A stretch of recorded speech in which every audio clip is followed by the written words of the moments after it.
Nous allons désormais vivre notre première intervention plénière, donc dièse P pour WooClap, qui s'intitule « Les fractures sociales, des réalités et des perceptions ». Et notre intervenant est M. Jérôme Fourquet. La séquence est présidée par Benoît Ménard de l'antenne de Seine-Saint-Denis. Monsieur Fourquet, Benoît, bienvenue. Benoît, je te cède la parole.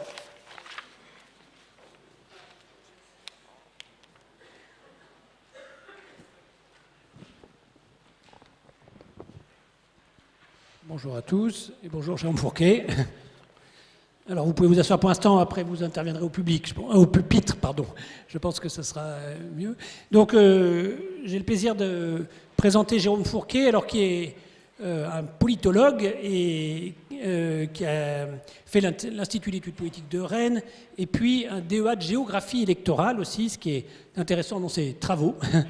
Il a fait l'ensemble de sa carrière au sein d'instituts de sondage, en passant alors d'abord à l'IFOP, puis au CSA, puis il est revenu à l'IFOP, où il est actuellement directeur du département d'études de l'opinion et des stratégies d'entreprise. Voilà. Il travaille régulièrement en collaboration avec la Fondation Jean Jaurès et intervient dans de nombreux médias, dans l'émission C'est dans l'air sur France 5, il collabore aussi avec des journaux, Le Figaro, L'Opinion, le Huffington Post, Atlantico. Et puis, il publie aussi, et d'ailleurs, il publie un livre qui a été primé récemment, L'Archipel français, qu'il dédicacera au stand au rez-de-chaussée tout à l'heure pour ceux qui veulent l'acheter. Ses travaux portent notamment sur le Front National et puis plus largement sur les comportements et attitudes politiques en lien avec les religions, l'immigration, les questions d'identité. Et il est expert notamment en géographie électorale, ce qui fait que son travail sur l'archipel français croise les différentes compétences. Il nous expliquera ça tout à l'heure. Pour aujourd'hui, il va nous parler de la fragmentation de la société. Le concept de fracture sociale a été conceptualisé par Marcel Gauchet en 1985, mais alors il s'exprimait sur la lutte des classes. Ensuite, il a été popularisé par Emmanuel Todd et puis surtout par Jacques Chirac lors de la campagne présidentielle de 1995. Mais depuis, différents indicateurs montrent que, alors de l'accroissement récent du taux de pauvreté, des mouvements comme celui des Gilets jaunes, montrent que cette fracture est loin d'être réduite, ce serait probablement augmentée. Lors de la préparation de la session, le petit groupe de travail a longuement discuté du sens que nous devions donner à notre travail. Il y avait ceux qui étaient résolument optimistes et qui voulaient parler plus de cohésion sociale et qui donc voulaient tout de suite travailler sur qu'est-ce qui pourrait permettre de refaire société. Et puis il y a ceux qui disaient d'abord, avant de chercher le remède, il faut comprendre le mal pour que le remède soit adapté. Et donc il faut qu'on ait une session plus de diagnostic, de compréhension de cette fracture sociale. La lecture de votre livre démontre que notre société n'est pas seulement fracturée, mais qu'entre une population qui serait bien intégrée et puis une autre qui serait mal intégrée, mais qu'elle est largement fragmentée avec différents sous-ensembles et donc en fonction qui ont chacun des critères spécifiques qui peuvent être communs à certains et différents de l'un à l'autre. Donc comment est-ce que Jérôme Fourquet, d'une certaine façon, vous pouvez nous aider à faire ce diagnostic? Et puis, quel est votre diagnostic aussi de la fragmentation de la société française? Voilà. Alors, le mieux, c'est que vous mettiez au pupitre, je crois. C'est pour les raisons techniques, ça sera mieux retransmis. Merci beaucoup. Bonjour à toutes et bonjour à tous. Merci beaucoup pour votre invitation. Donc, dans le délai imparti, je vais essayer de condenser un petit peu le propos et d'éclairer un diagnostic sur l'état de la société française en m'appuyant sur mon livre qui s'appelle L'Archipel français. Donc, comme son nom l'indique, on fait le constat d'un degré de fragmentation très important. Alors, bien évidemment, l'idée n'est pas de communier collectivement dans le souvenir d'un âge d'or révolu où la société française aurait été totalement homogène. Ça n'a jamais existé. Il y a toujours eu des différences sociales importantes dans notre pays, des différences culturelles et régionales importantes également. Mais dans toutes nos vieilles provinces, historiquement, partout, au bout du bout, dans chaque village, il y avait les rouges et les blancs, ou les blancs et les bleus, ça variait selon les périodes et les territoires, mais c'est bien cette opposition historique entre d'un côté ce qu'on a pu appeler un bloc catholique et de l'autre un bloc républicain et laïque qui a donné sa cohérence et sa consistance à la société française, en gros depuis la Révolution française jusqu'au milieu des années 80. Ces deux, ce qu'on a appelé nous des matrices structurantes, d'un côté la matrice catholique et de l'autre côté la matrice républicaine et laïque, ces deux matrices se sont totalement disloquées au cours des dernières décennies. Ce qui est tout à fait spectaculaire, c'est la vitesse avec laquelle ce processus s'est déployé, en gros des années 60-70 jusqu'à nos jours. Et c'est sur les décombres de ces deux matrices que le phénomène d'archipélisation a pu ensuite se déployer. Donc on va commencer, si je puis dire, à tout seigneur, tout honneur, par le cas de la matrice catholique, qui était la plus ancienne et sans doute la plus profondément enracinée. Nous sommes ici à l'Université catholique de Lille, dans le cadre des semaines sociales, et donc on va parler de déchristianisation. Donc on n'est pas les premiers, bien évidemment, à parler de tout cela. Vous avez évoqué tout à l'heure Marcel Gauchet, qui, en 1985, avait publié un livre qui s'appelait « Le désenchantement du monde », où il parlait déjà du phénomène de sortie de la religion. Et il avait même théorisé le fait que le catholicisme serait la religion de sortie de religion. Nous, modestement, on arrive 35 ans plus tard, et on peut constater que ce processus de déchristianisation, de sortie de la religion, collectivement, je ne parle pas individuellement, collectivement, est sans doute arrivé aujourd'hui à son stade terminal. Alors ça peut ne pas faire plaisir à entendre, mais on va s'appuyer sur un certain nombre de chiffres pour essayer d'objectiver ce constat. L'IFOP, c'est une vieille maison, et donc on a retrouvé une enquête qui datait de 1961, donc c'est une date qui vous parle, on est à la veille de Vatican II, qui va changer beaucoup de choses dans l'Église, et à l'époque, les enquêteurs de l'IFOP interrogent les Français sur la fréquence à laquelle ils se rendent à la messe. Et donc le premier item de réponse, c'est tous les dimanches ou plus. Et donc la réponse, c'est 35%. 35% de la population française déclare, en tout cas verbalement, aux enquêteurs de l'IFOP se rendre tous les dimanches ou plus à la messe. À la demande de la Croix, qui courageusement s'est livrée à l'exercice, on a réitéré ce sondage en 2012-2013 pour avoir un diagnostic sur l'état et le degré de pratique religieuse en France, religieuse pratique catholique. Et alors il a été un peu bizarre pour certains enquêteurs de demander si les gens allaient plus d'une fois par semaine à la messe, est-ce que vous allez tous les dimanches ou plus? Mais on a dit pour pouvoir comparer les résultats, il faut poser les questions exactement dans les mêmes termes. Le chiffre qu'on a trouvé, c'est 5%. Donc on a 5% de Français qui déclarent aller à la messe, on va dire, au moins une fois par semaine. Alors bien entendu, vous me direz, déjà dans les années 60, les catholiques pratiquants étaient minoritaires. C'est vrai, 35%. Mais comme on dit à la bourse, 35%, vous êtes une sacrée minorité de blocage. Vous pesez très lourd. Vous êtes majoritaire dans des pans entiers de la société. Et il y a tout un écosystème qui gravite autour de vous, une presse, des associations, des fondations, des intellectuels. Et tout ça donne un poids tout à fait substantiel à cette culture catholique à l'époque. De la même manière, aujourd'hui, à 5% de catholiques, de Français qui vont à la messe tous les dimanches, les catholiques n'ont pas disparu, bien entendu, ils se font encore entendre, ils sont très actifs, ils sont présents au quotidien, mais ils ne représentent plus qu'une des îles ou un des îlots de l'archipel français, alors qu'il y a 50 ans, c'est-à-dire 2 générations, ils en étaient un des piliers constitutifs. Et donc, ce que je disais en introduction, c'est ce qui est assez frappant, c'est la vitesse avec laquelle les choses ont évolué. Mais il faut aller un cran plus loin, même 2 crans plus loin, pour prendre l'ampleur de ce processus de déchristianisation. Il ne faut pas s'arrêter, si vous me permettez l'expression, uniquement à l'indicateur du taux de remplissage des églises le dimanche, il faut aller plus loin. On va mesurer notamment que l'influence culturelle du catholicisme, qui était très importante, elle aussi a énormément perdu de terrain. Alors dans mon livre, on s'appuie à la fois sur des sondages, mais aussi sur d'autres types de données, certaines qui peuvent paraître un peu plus futiles, mais qui sont en fait sociologiquement très éclairantes, comme par exemple le choix des prénoms qui sont donnés aux enfants qui naissent. Et donc on s'appuie là-dessus sur un énorme fichier de l'INSEE qui recense depuis 1900 toutes les naissances intervenues en France, année après année, département par département. Donc c'est 84 millions de naissances qui sont enregistrées dans la base de l'INSEE. Il n'y a que le premier prénom qui a été donné. Je sais qu'il y a une signification très importante aux prénoms 2, 3 ou 4, mais nous n'avons pas la capacité statistique de les analyser. Si je reviens donc à cette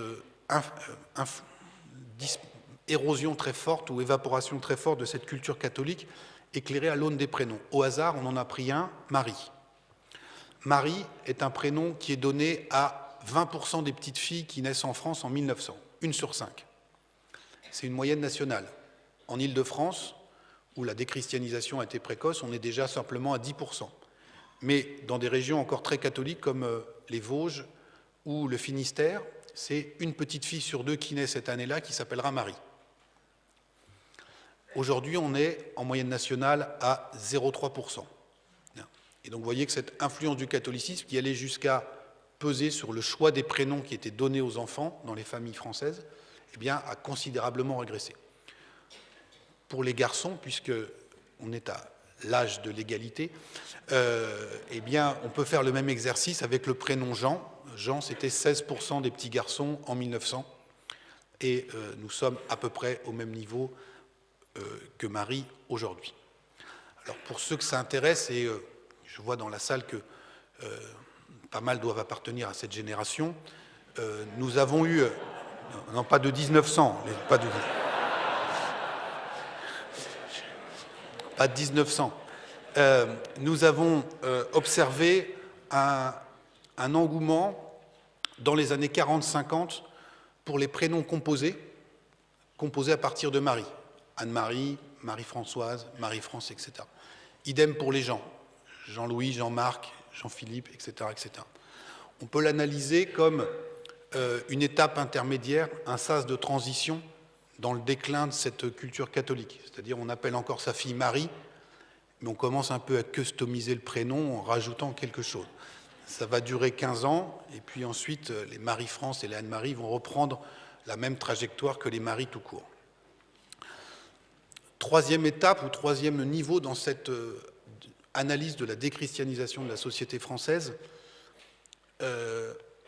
c'est beaucoup plus profond que aller ou pas à la messe, baptiser ou non son enfant et savoir plus précisément quel prénom on va lui donner. La culture judéo-chrétienne a légué à la France, à la société française, toute une série d'axiomes, on pourrait dire, si on employait une comparaison mathématique, qui n'étaient pas du tout discutés. Et ça traitait, par exemple, du rapport au corps, de la composition de la famille, de la hiérarchie entre l'homme et l'animal. Tout ça, qu'on soit chrétien ou non, il y avait un consensus total dans la société française jusqu'à il y a une trentaine ou une quarantaine d'années, et il n'y avait aucun débat sur le sujet. Si on regarde par exemple le rapport au corps, on a enterré les morts en France pendant des millénaires. Aujourd'hui, quand vous regardez les enquêtes et les pratiques, une majorité de Français veulent être incinérés. C'est une rupture qui est quand même importante. Rapport au corps toujours, une pratique qui était condamnée et combattue par l'Église, assez peu sous nos latitudes parce que cette pratique était peu répandue, la question du tatouage. Vous avez aujourd'hui 18% de la population française qui est tatouée, 1% sur les 65 ans et plus. Donc si monsieur n'a pas fait son service dans la marine, il y a assez peu de chances qu'il le soit. Les moins de 35 ans, donc les enfants, les petits-enfants des précédents, sont tatoués à hauteur de 30%.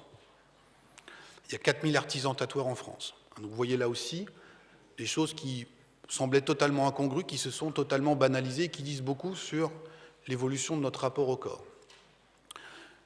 Sans lien avec ce que je viens de dire, d'autres axiomes la distinction entre l'homme, la hiérarchie homme-animal. Vous connaissez les textes. L'animal a été créé par Dieu, donc il doit être respecté en tant que créature divine, mais il a été créé pour être au service de l'homme, et accessoirement, souvent pour être mangé. Tout ça était hors de débat. Et vous avez peut-être observé qu'aux élections européennes, un parti qui n'a pas fait beaucoup de publicité, qui s'appelle le Parti animaliste, qui avait une belle affiche avec une photo de chat et de chien, a fait 2% des voix. 400 000 bulletins, le Parti communiste fait 2,5% des voix. Donc moi j'ai commencé il y a 25 ans à l'IFOP, si on m'avait dit qu'il y avait quelque chose qui s'appelait le Parti animaliste qui ferait un jour le score du Parti communiste, je n'aurais pas forcément cru, mais c'est là. Et vous avez en tête la montée en puissance des revendications d'un certain nombre d'associations sur certains secteurs économiques, le secteur de l'élevage, les abattoirs, les cirques, interdiction de la présence des animaux dans des cirques, etc., etc. Tous ces symptômes qui peuvent paraître assez déconcertants, de notre point de vue, doivent être considérés globalement comme des symptômes de la sortie de ce référentiel judéo-chrétien et de l'entrée progressive de la société française dans autre chose. On va finir par les sujets qui fâchent sur la question de la bioéthique.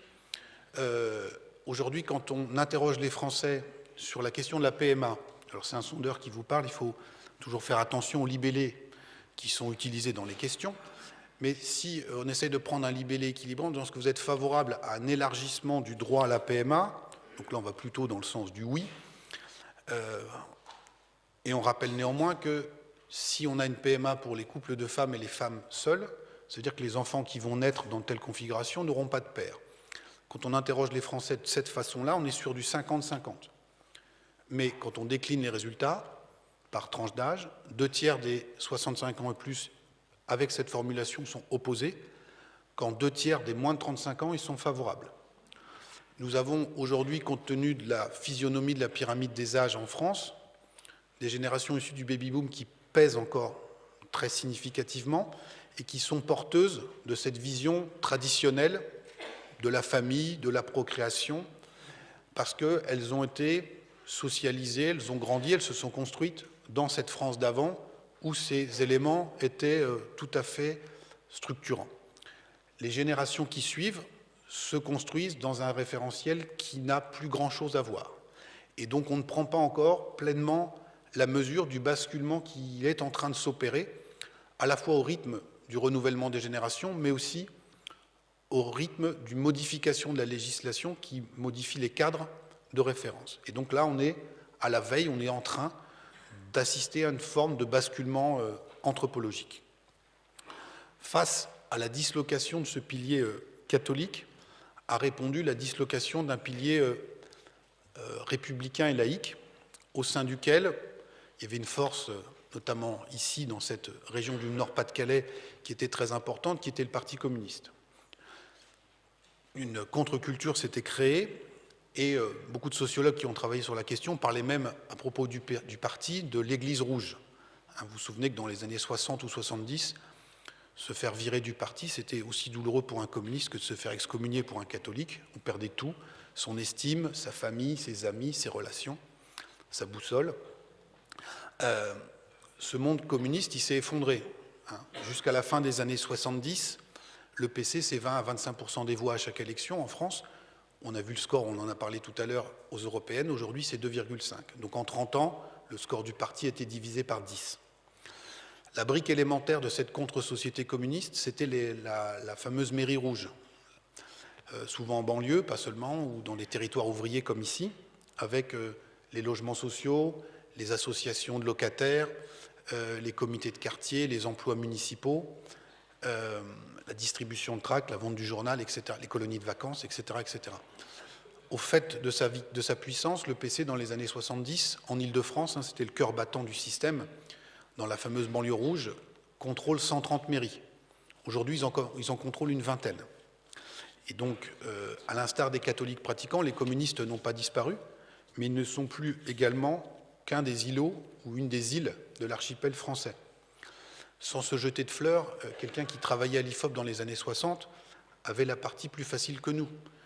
On prenait le fameux échantillon canonique de 1000 personnes Et donc dedans, on avait 350 individus qui allaient à la messe tous les dimanches et 250 communistes. En général, ce n'étaient pas les mêmes. Et donc, on avait déjà 600 individus qui étaient affectés dans 2 cases. Aujourd'hui, votre serviteur a 50 catholiques pratiquants et 25 communistes. J'ai 925 autres individus affectés dans des cases. Donc ça vous donne bien l'idée de cette archipélisation, de cette fragmentation. Cette fragmentation, on peut l'éclairer une nouvelle fois à l'aune des prénoms. Le fichier de l'INSEE remonte à 1900. Quand vous comptez le nombre de prénoms différents utilisés chaque année en France pour appeler les enfants, de 1900 à 1945, la France a fonctionné avec 2000 prénoms, garçons-filles. Pas toujours les mêmes, mais un volume à peu près de 2000 prénoms. Le fichier ne remonte pas avant, mais des historiens comme Jacques Dupaquier ou autres ont travaillé sur certaines régions françaises. Ils ont montré en gros que ce stock de prénoms avait été assez stable, lui aussi, au cours du XIXe siècle. Donc en gros, de la Révolution aux années 50, la France a fonctionné avec 2000 prénoms. Tout ça, si vous me permettez l'expression, ne tombait pas du ciel, encore que, ça remontait à Napoléon. Napoléon se mêlait de beaucoup de choses, et il avait édicté une loi qui définissait les prénoms éligibles à l'état civil. Il ne s'était pas embêté, c'était les prénoms du calendrier. Donc on retrouve le ciel, puisque, comme vous le savez, les prénoms du calendrier sont des prénoms de saints. On a tenu là-dessus jusqu'aux années 50. Dans les années 60, on dénombre 3000 prénoms différents utilisés chaque année, 5-6 000 dans les années 70 et 80, et le législateur, voyant que la demande sociale, comme on dit, est de plus en plus forte pour une libéralisation des prénoms, finit par abroger cette vieille loi Napoléon, qui était une des plus vieilles lois en fonction dans l'arsenal législatif français. C'est en 1993 où on ouvre totalement les vannes et on laisse liberté totale aux familles pour choisir les prénoms. Moralité, dernier comptage, 13 000 prénoms différents utilisés chaque année. Donc on est passé de 2000 prénoms différents en 1945 à 13 000 aujourd'hui, sachant que dans sa grande sagesse, l'INSEE met de côté 50 000 naissances et les classe en prénoms rares. Alors prénom rare pour l'INSEE, on a été à regarder, c'est un prénom qui va être donné au mieux 2 fois dans l'année en France. Je vous redonne les chiffres, 760 000 naissances par an, 380 000 garçons à peu près, 380 000 filles. Donc si vous êtes en prénom rare, il y a un autre individu au mieux que vous, sur 380 000, qui porte le même prénom que vous. Donc là, il y a une médaille à donner à vos parents, parce qu'ils ont bien travaillé pour trouver un prénom que nul autre n'aura.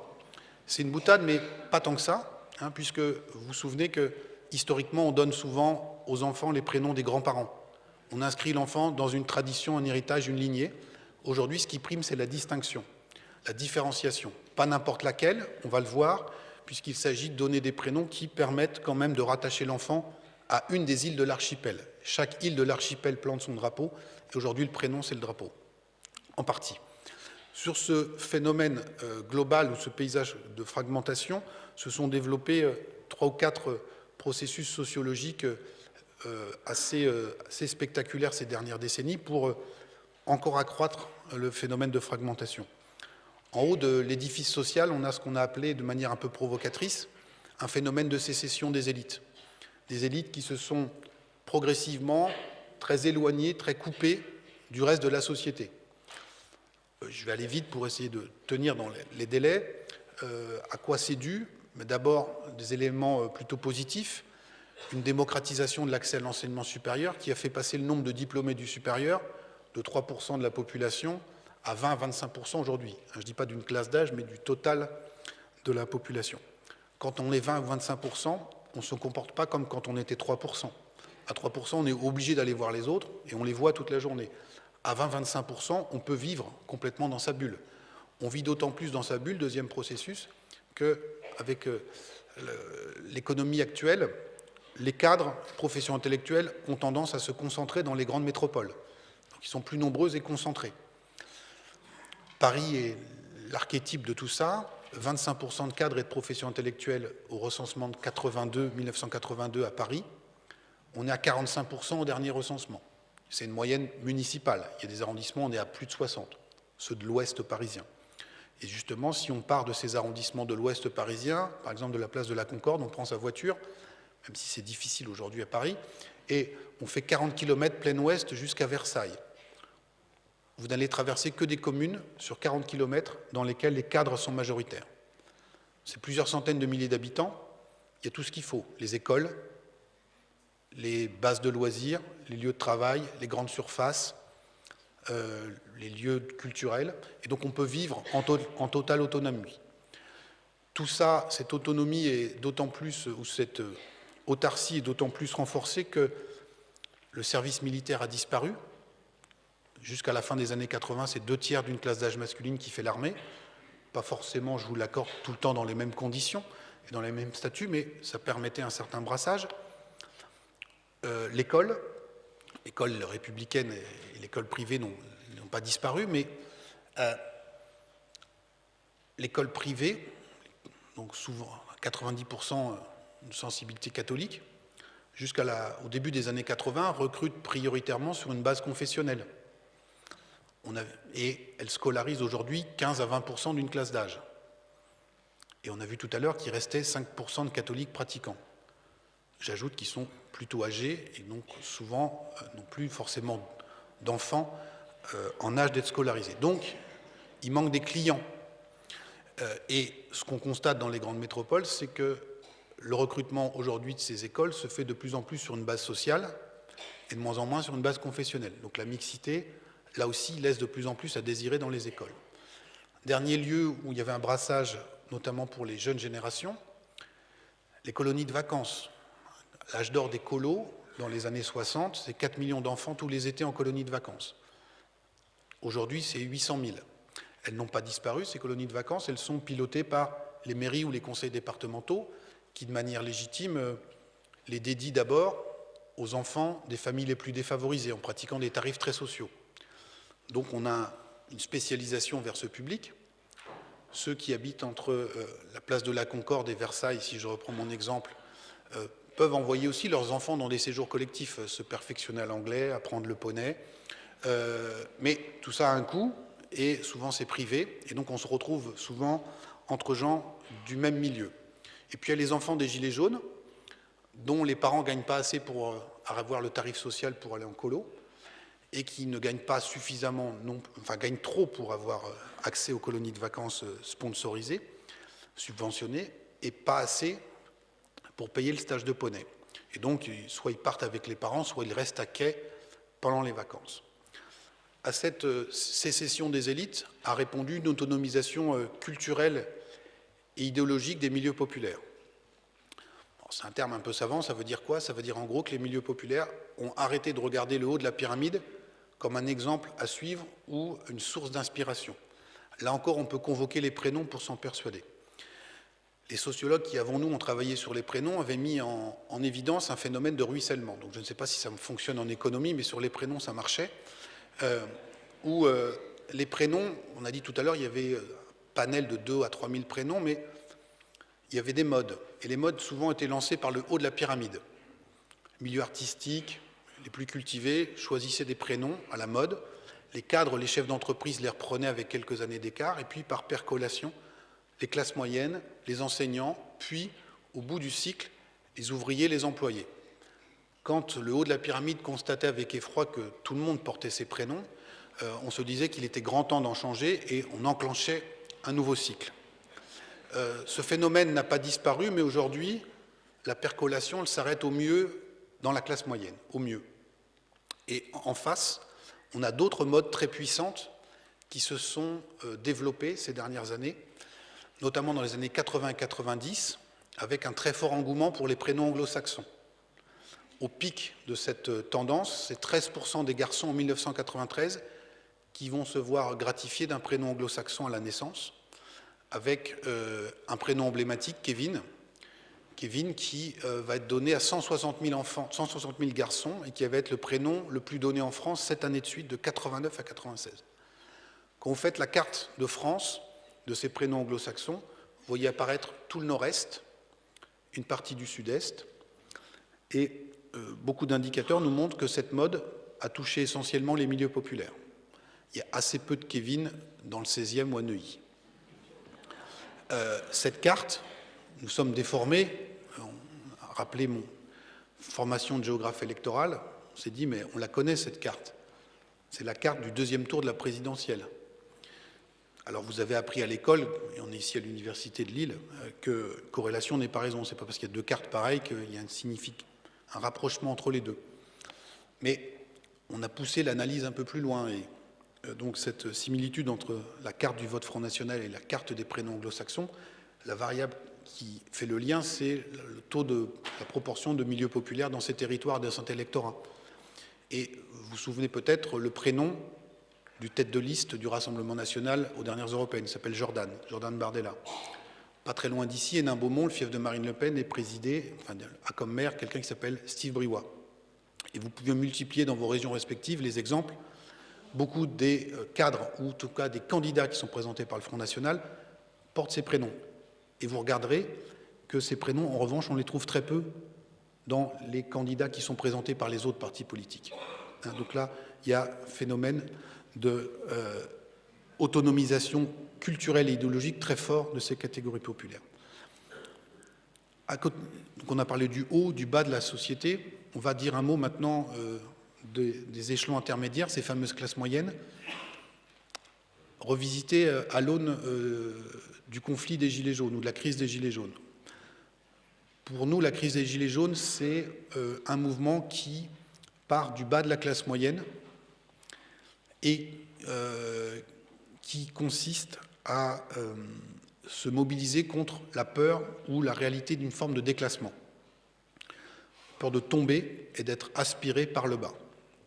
En tout cas, dans ses débuts, les gens qui étaient sur les ronds-points étaient des actifs, des gens qui travaillent, mais qui n'arrivent pas à joindre les deux bouts. Pour peut-être apporter du grain à moudre à vos débats ultérieurs, c'est quelque chose de très important à regarder, ce qui s'est passé au moment de la crise des Gilets jaunes. Dominique Quignot en a parlé un petit peu tout à l'heure. Dans une société qui s'est désidéologisée, où les religions, en tout cas la religion principale, n'a plus la place qu'elle avait, aujourd'hui la construction des identités, la construction de sa position dans la société se fait à l'aune de ce que je peux acheter, ce que je peux consommer et des loisirs que je peux me payer. La crise des Gilets jaunes, c'est ça. C'est des gens qui travaillent et qui ne peuvent plus acheter les marques ou les produits qui sont des marqueurs d'appartenance à la classe moyenne. Je vous donnerai un exemple. Au lendemain de l'acte 1, donc le 18 novembre 2018, en Seine-et-Marne, qui était un des foyers des Gilets jaunes principaux, de centaines de Gilets jaunes se retrouvent le dimanche sur les ronds-points, en voiture, ne savant pas que faire, il n'y a pas de leader, il n'y a pas de programme. Et où vont-ils en cortège? Ils vont à Euro Disney. Et au bout de plusieurs heures de négociations assez musclées, ils font ouvrir les grilles. Donc là, la CGT en perdrait son latin en disant « c'est quoi cette histoire ?» En fait, tout ça, c'est clair. C'est donc l'aspiration à pouvoir consommer et obtenir un certain nombre de marqueurs qui me font me sentir appartenir à la classe moyenne. Idem pour les loisirs, idem pour les vacances. Une publicité d'un grand opérateur aérien, EasyJet pour ne pas les nommer, très cyniquement joue là-dessus en disant « soyez du bon côté de la carte postale ». Donc il y a ceux qui peuvent partir et ceux qui ne peuvent pas partir.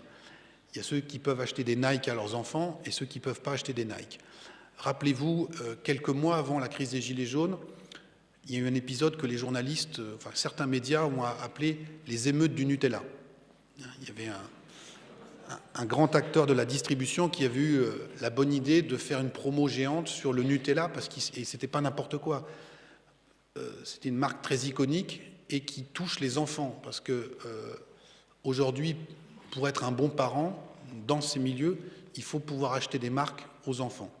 Et donc cette crise des Gilets jaunes nous dit à la fois l'éclatement de la classe moyenne, il y a ceux qui arrivent encore à suivre la cadence, et puis ceux qui n'y arrivent plus. On est dans une société de consommation où on crée sans cesse de nouveaux besoins, de nouveaux désirs. Or, il y a toute une partie de la population, les aides-soignantes, les femmes de ménage, les fameux caristes qui travaillent dans les centres logistiques, qui, bien que travaillant, n'arrivent plus à cocher toutes les cases.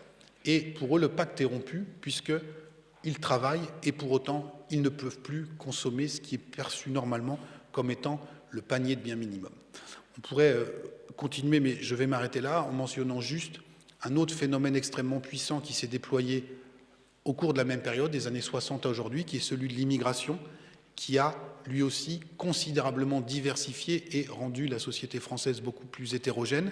Je prendrai juste un instant pour finir avec l'exemple des prénoms. Les prénoms arabo-musulmans étaient donnés à 1% des enfants qui naissaient en 1960. C'est aujourd'hui 19% des naissances qui font l'objet du choix de ce type de prénom. Donc là aussi, vous voyez qu'en l'espace de 50 ans, la société française a considérablement évolué, changé dans sa composition. Et donc, c'est pour cela qu'il est aujourd'hui de plus en plus difficile à la fois de mener une politique quand on est en responsabilité, mais aussi de faire coaguler et converger les différentes îles et îlots de l'archipel français. Je vous remercie de votre attention et je suis à votre disposition pour vos questions. Merci beaucoup.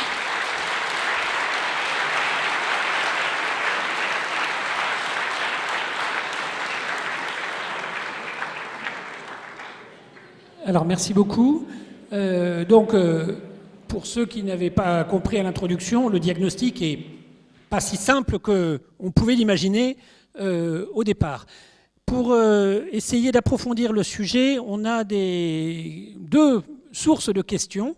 Alors d'abord, on a la chance d'avoir un jury de jeunes, comme avec beaucoup de pertinence remarqué, ce n'est pas la majorité de l'assistance, mais donc on a souhaité qu'il y ait spécifiquement un regard des jeunes. Donc on a un petit groupe de 5 jeunes, Judith Mito et Bernadette Issenman, qui participent à la communauté, je crois, ou au projet Mérier Mana. J'espère ne pas avoir écorché. Donc il y a une année de fondation spirituelle proposée par la communauté Saint-François-Xavier. On a Emmanuel Boumard, qui est animateur de la JOC, donc la Jeunesse ouvrière chrétienne, pour la région Nord-Est.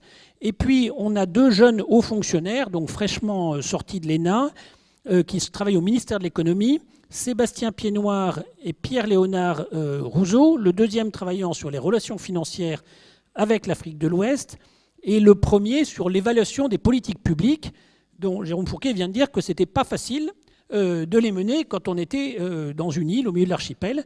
Et d'ailleurs, peut-être que je profite de ma position pour poser une question. Est-ce qu'il est possible, quand on est dans une île, notamment dans les 40 km à l'ouest de Paris, d'avoir une vue suffisamment longue pour voir ce qui se passe dans les autres îles plus éloignées? Mais je présente aussi la deuxième table de questions. Donc vous avez pu poser des questions par WooClap, qui est animée par Jean-Luc et Françoise Philippe. Donc si vous avez envoyé des SMS, ils ont été transmis à Jean-Luc et Françoise, qui vont poser des questions. Et donc on va premièrement donner la parole pour une question au jury jeune et une question au public. Vous pourrez y répondre, peut-être avec la mienne aussi. Et ensuite, une fois que vous aurez répondu, on redonnera une série de questions. Merci.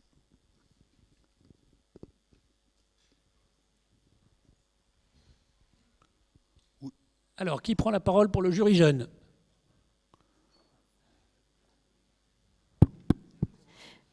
Oui, bonjour. Alors nous, on avait une question sur le numérique. On voulait savoir si ça pouvait être justement un élément qui participe à la fragmentation. Et si vous aviez eu l'idée ou si vous avez déjà fait des études à ce sujet. Alors, on va poser la deuxième question, voilà, et ensuite vous répondez aux deux.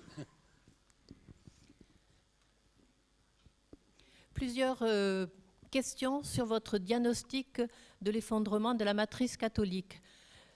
Ne peut-on parler plutôt d'une évolution du christianisme plutôt que d'un déclin du christianisme lorsqu'on voit dans notre société des valeurs telles que le respect, la dignité, l'égalité, la tolérance, l'autonomie, qui sont d'ailleurs partagées par la plupart des religions monothéistes, encore très prégnantes dans notre société. Donc, plutôt non pas déchristianisation, mais évolution du christianisme. Alors, peut-être d'abord sur le numérique. Sur le numérique et le digital, effectivement, bien évidemment, c'est un facteur supplémentaire ou peut-être d'accélération encore des processus de fragmentation. Ce que j'ai essayé de décrire est préalable à l'arrivée d'Internet, mais Internet a accéléré le phénomène. Je vous prendrai juste un exemple. C'est en lien donc à la fois avec cette rupture technologique, mais aussi la main invisible du marché. Si vous regardez par exemple aujourd'hui le secteur des applications, des sites de rencontres, vous avez des très gros opérateurs, mais vous avez aussi des opérateurs qui sont extrêmement ciblés, segmentés, par communauté, par affinité. Donc le numérique participe aussi à la fragmentation. On l'a vu également dans le cadre de cette crise des Gilets jaunes.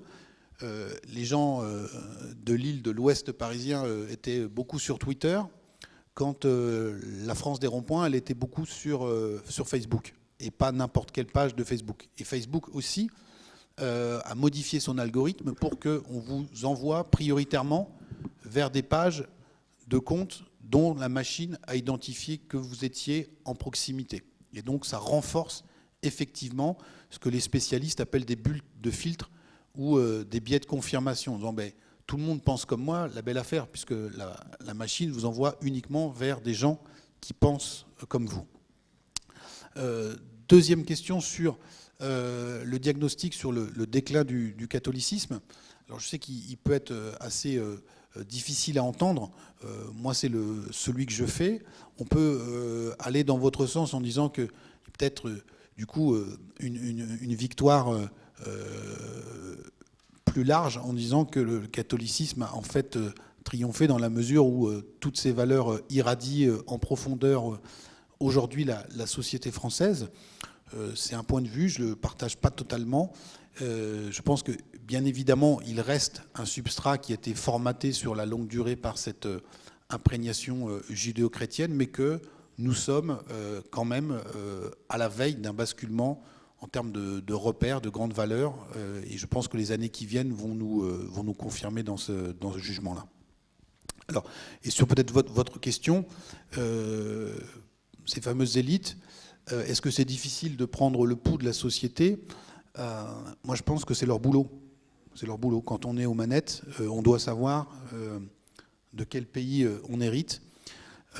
Alors c'est aussi pour ça que j'ai fait modestement le livre, c'est pour essayer de poser un diagnostic et que chacun puisse le voir. Moi, ça fait 20 ans que je travaille à l'IFOP et j'étais plusieurs fois assez stupéfait quand je venais présenter des résultats d'études à des dirigeants d'entreprise, à des responsables publics, de leur réaction.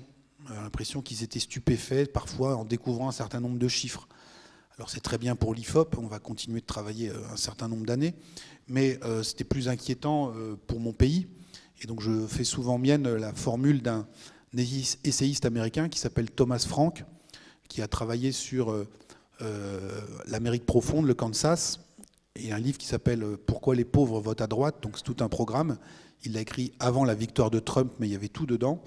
Et il part d'un ressentiment très profond de cette Amérique profonde vis-à-vis d'une élite qui vit comme touriste dans son propre pays. Je pense que la formule est géniale et que quand on est élite, on ne doit pas être touriste dans son propre pays. Et donc ça fait partie du job que de connaître en profondeur les ressorts intimes de notre pays. De ce point de vue, la fin du cumul des mandats a sans doute créé un fossé supplémentaire entre des parlementaires et leur population, parce que quand on est maire d'une commune, même de 15 ou 20 000 habitants, on voit toutes les îles de l'archipel français défiler dans votre bureau. Et dernier point, quand on est élite, il y avait un vieil adage qui était « noblesse oblige ». Non seulement il faut connaître son pays, mais il faut aussi le servir. Et donc, quand vous voyez le développement très important d'un processus comme l'expatriation, fiscale ou autre, on n'est pas loin de la Belgique, là aussi, il y a des responsabilités à rappeler à ceux qui ont bénéficié de la République pour faire les meilleures études et qui doivent rendre un petit peu de ce qu'ils ont reçu. Et donc là aussi, c'est peut-être un héritage à travers moi de la philosophie chrétienne. Merci beaucoup. Alors juste, j'ai mémoire moi d'un Premier ministre d'un reportage sur un Premier ministre qui avait été dans le métro et qui découvrait qu'il faisait chaud. Effectivement, il y a peut-être une méconnaissance qui s'est affichée publiquement ce jour-là. Est-ce qu'on peut avoir une deuxième série de questions ? Oui, bonjour. Vous avez noté qu'il était très difficile de décider collectivement dans le cadre d'une nation archipel. J'aimerais que vous développiez un peu ce point. En fait, est-ce que l'État-nation est complètement obsolète à l'heure de cette nation multiple et divisée que vous décrivez ? Et la table ? Oui. Alors, qu'est-ce qui peut rassembler tous les Français aujourd'hui? Et plus concrètement, quels sont les lieux de rencontre de ces îlots aujourd'hui? D'accord. Alors, je vais peut-être commencer par la deuxième, ça permettra d'arriver sur la première. Il reste bien heureusement ce qu'on peut appeler des forces de rappel ou des éléments qui permettent à cet archipel de tenir encore ensemble. Moi, mon propos, c'était surtout sur les forces centrifuges, mais il y a encore des éléments de rappel qui sont importants. On peut en nommer certains. Il y a une langue et une histoire commune. Encore faut-il qu'elles soient toutes les deux bien transmises et enseignées.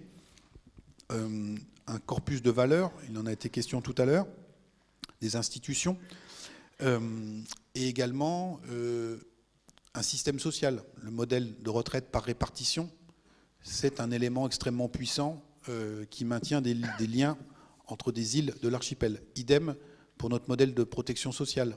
La fameuse Sécu, c'est un très très puissant ciment, même si ce n'est pas forcément très glamour, entre les différentes îles de l'archipel. On peut ajouter à cela le tissu très dense d'associations, avec de très nombreuses personnes qui sont impliquées au quotidien dans ces associations, qui elles aussi permettent de maintenir des ponts et des passerelles ouvertes. Le maillage aussi très important d'élus locaux, 600 000 élus locaux en France, ce sont les premières lignes et les fantassins de la République. Et donc tout ça fonctionne encore. Les entreprises également, en tout cas certaines d'entre elles, permettent à ce que des gens alors c'est pas leur but premier, mais dans la réalité c'est comme ça que ça se passe, qui viennent de îlots ou d'îles différentes de l'archipel travaillent dans un but et dans un projet commun, souvent dans un même lieu. Alors c'est moins vrai dans certains endroits, mais ça existe encore. Et après, je suis d'accord avec vous, tout cela manque un peu de supplément d'âme. On a commémoré il y a quelques jours le 4e anniversaire des attentats du Bataclan et de différents lieux parisiens. Et moi j'avais été stupéfait dans certaines tribunes de presse de voir que certains disaient, donc face à l'idéologie de Daesh, il faut qu'on oppose la culture des terrasses. Vous savez que c'était des terrasses de café qui avaient été attaquées. Et je me suis dit, au mon fort intérieur, si on n'a que la culture des terrasses à opposer à l'idéologie de Daesh, on est mal barré. Et donc il faut absolument retrouver de la densité. Ce n'est pas évident parce que nous n'avons pas de grands récits aujourd'hui en rayonnage qui soient directement disponibles. Pour refaire le lien donc avec comment on refait un État-nation, il n'est pas délité, il existe encore. Mais il manque ce supplément d'âme aujourd'hui et il faut le réinventer, ce n'est pas du tout évident. Petite parenthèse, il se passe peut-être quelque chose du côté de l'écologie, de la transition écologique, qui peut permettre de dessiner un objectif commun et qui peut parler aux différentes îles de l'archipel. Riches ou pauvres, on va être à terme concernés par ces transformations. Je suis assez frappé aussi par le fait que l'écologie soit le seul récit politique, le seul discours politique qui, à l'instar des religions, ait une capacité injonctive suivie des faits dans la vie quotidienne. Par exemple, en termes de pratiques alimentaires. Il y a le halal pour les musulmans, le kasher pour les juifs, il y avait le maigre du vendredi pour les catholiques. Les écolos qui se respectent, on peut dire qu'ils font carême toute l'année, quelque part. C'est-à-dire que des produits de saison, pas d'huile de palme. Et donc, blague à part, quel discours politique aujourd'hui est en capacité d'influer sur les comportements individuels? Donc là, il y a peut-être un signe à regarder de ce côté-là. Sur le côté dimension un peu religieuse du discours écologique aujourd'hui, et pour rebondir sur les propos qui ont été tenus tout à l'heure sur la victoire peut-être posthume du catholicisme, vous voyez que le discours écolo aujourd'hui reprend toute une série d'images directement dans votre imaginaire ou dans votre culture. La fin du monde, les forêts d'Amazonie qui brûlent, la rédemption collective après le péché, etc. etc. Greta Thunberg, par certains côtés, sans vouloir offenser personne, pas sans rappeler certaines figures qui ont marqué l'histoire de France et l'histoire du catholicisme. Et c'est même jusque dans le vocabulaire qui est utilisé. Un agriculteur aujourd'hui qui passe en bio, on dit qu'il entame sa conversion. Voilà. Et les écologistes militent pour des sanctuaires de biodiversité. Donc il y a quand même une dimension religieuse dans tout cela. Oula, mes amis écologistes, quand je leur dirai ça, ils vont devenir verts, justement. Est-ce qu'on peut avoir une deuxième série de questions ? Bonjour. L'archipélisation que vous avez décrit et documenté est un phénomène français. Et on peut se demander à quel point il est partagé avec d'autres pays de l'Union européenne. Ce qui nous amène à nous poser la question, est-ce que l'Europe, justement, est une des solutions à ce phénomène d'État-nation fragilisé et d'archipélisation ? Certains participants aimeraient vous entendre davantage sur les facteurs qui contribuent à cette fragmentation. Par exemple, est-ce qu'on peut évoquer tous ces sujets sans parler des ravages du néolibéralisme, autant au plan local que mondial ? Merci. Alors, bien évidemment, ce phénomène d'archipélisation, il n'est pas franco-français. On peut se rassurer en disant que les autres ne sont pas mieux lotis que nous. On le constate partout. À ceci près qu'il nous déstabilise un peu plus que d'autres pays qui ont historiquement plus d'habitude ou d'appétence pour gérer la diversité. On n'est pas loin de la Belgique. Une journaliste belge m'interrogeait sur la question des mariages mixtes en France, en disant est-ce que ça fonctionne encore ? Il y avait des travaux de démographie. Alors je dis oui, il y a des mariages mixtes qui continuent de se pratiquer en France, mais et comment ça se passe en Belgique ? Mais je lui demandais en disant mais entre flamand et wallon. Alors elle réfléchit 20 secondes et elle me dit je crois que ça n'existe pas. Voilà. Alors je dis voilà. Donc je dis voilà, la Belgique existe, mais depuis la nuit des temps, enfin, depuis qu'elle existe, elle fonctionne en silo. Il y a les Flamands, les Wallons, il y a la minorité germanophone. Et prenez l'Allemagne, prenez l'Espagne. Pour un journaliste parisien, il ne comprend pas ce qui se passe à Barcelone aujourd'hui. C'est assez simple, il y a à peu près 50% de la population, peut-être un peu moins, peut-être un peu plus, locale, qui se sent catalane avant d'être espagnole. Donc tous ces pays-là ont, de par leur histoire et leur nature fédérée ou confédérée, une plus grande habilité, une plus grande agilité à gérer la diversité. Nous, on était un et indivisible, et quand on prend conscience qu'on est multiple et divisé, ça fait très mal. Les États-Unis, c'est un grand pays fédéré, et qui, par l'histoire de son peuplement et de sa population, de manière consubstantielle, a appris à gérer cette grande, pour le meilleur et le pire, cette diversité. Nous sommes en train de la découvrir avec des logiciels qui ne nous ont pas préparés à le faire. Et donc c'est pour ça que c'est douloureux. Pour ce qui est de la construction européenne, je serais assez prudent dans le sens où si les 5 ou 6 dernières décennies nous ont montré comment un édifice relativement, j'allais dire bétonné ou construit comme l'État-nation français a pu se lézarder de toutes parts, je doute qu'on soit en capacité rapide de recréer un sentiment d'appartenance commune à l'échelle européenne. En disant, pour moi, c'est peut-être la fuite en avant. Et j'appellerais à beaucoup de prudence et de modestie. Regardez ce qui se passe en Italie. L'Italie, il y a plus de 150 ans d'unité italienne. Il y a une langue commune, une culture commune. Et pour autant, les fractures entre le nord et le sud sont toujours aussi béantes. Et donc, ce que l'Italie n'est pas parvenue à faire en 150 ans, je doute que les peuples européens soient capables d'inventer un modèle unitaire, homogène, dans les décennies qui viennent.